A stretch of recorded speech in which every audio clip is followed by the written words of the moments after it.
उच नीच काही नेने भगवंता तिष्ठ भाव भक्ती. उच नीच काहीच बघितल्या जात नाही भगवंताजवळ.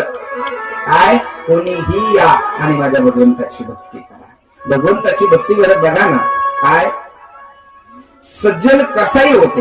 काय होते? सज्जन कसाही होते. परंतु कसाही असूनही नाही बरं, सज्जन कसंही असूनही भगवंताला ते काय करत होते माहिती? मांस विकत होते. काय करत होते? मांस विकत होते. आणि माझ्या भगवंताला त्यांनी मांस विकत असताना सज्जन कसा या विकू लागे मांस, म्हणजे भगवंत मांस विकू लागत होते. भगवंत तिथे बाजूला नव्हते बसले.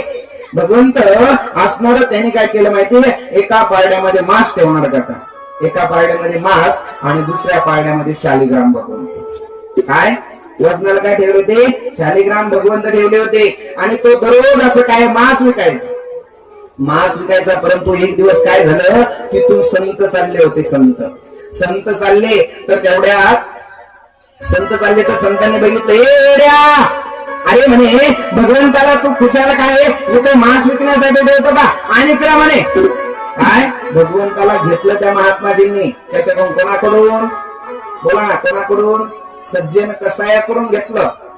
काय घेतले आणि भगवंताला घेऊन महात्माजी आपल्या कुट्यामध्ये गेले. बरं कुट्यामध्ये गेले ना, भगवंत ऐका बरं का भाऊ आहे काय की भगवंत तो काही भोळा आहे. भोळा काय इतका भोळा आहे की त्यावेळेस महात्माजींनी आश्रमात नेलं आणि अगदी असं स्नान घातलं, अगदी त्यांना असं पूजामध्ये मांडलं.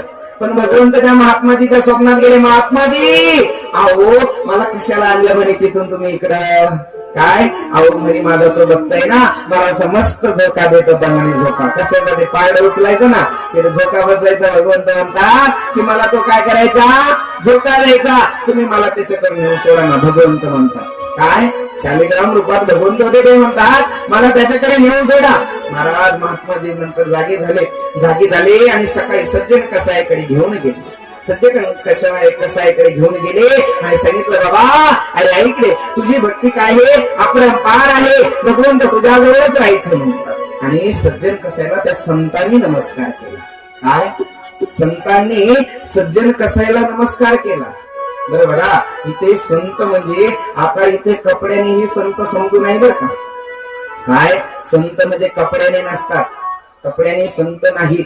संत म्हणजे माझे तुकोबराय संसार करूनही संत होते. संत म्हणजे कपड्याने नसतात. भगवे वस्त्र धारण केले म्हणजे संत असंही समजू नका. पांढरे वस्त्र धारण केले म्हणजे संत असंही समजू नका. काय संतचे अलौकिक काय आहे?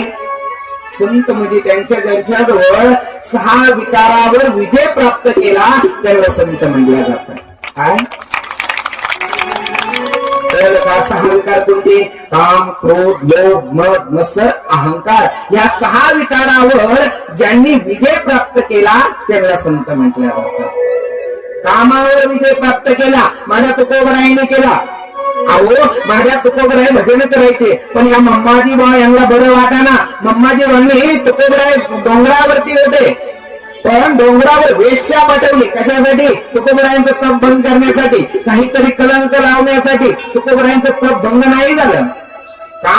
कामावर विजय प्राप्त केला असणारी वेश्या गेली तर तुकोबराय म्हणतात जाये हो तू माते न करी सायास. काय म्हणतात वेश्याला? माते. आईची उपमा देतात. जाये हो तू माते न करी सायास.